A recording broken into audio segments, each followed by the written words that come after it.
خسرت لك ماتشين 3 4 10. ايه المشكله؟ مشوارك لسه طويل. ده لوماتشينكو خسر في الهواه وبقى اسرع واحد ب3 ماتشات بس يجيب الحزام الدبليو بي او. كراوفورد خسر في الهواه وكان اول واحد في الاحتراف يوحد الالقاب في فئه وزن. باكياو خسر في الهواه وبقى الاسطوره بتاعتنا باكياو.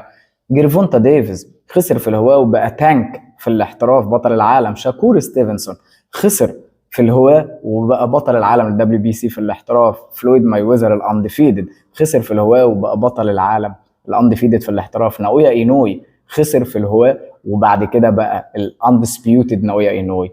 الفكره يا جماعه انهم عملوا التحديات دي مع ان الاحتراف اصعب من الهواه مئات المرات.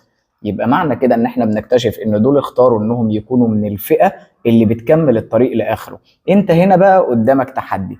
انت هتكون من الفئه اللي بتستسلم ولا اللي اختارت انها تكمل المشوار لاخره؟ وانت ماشي في مشوارك افتكر متعه لذه الوصول.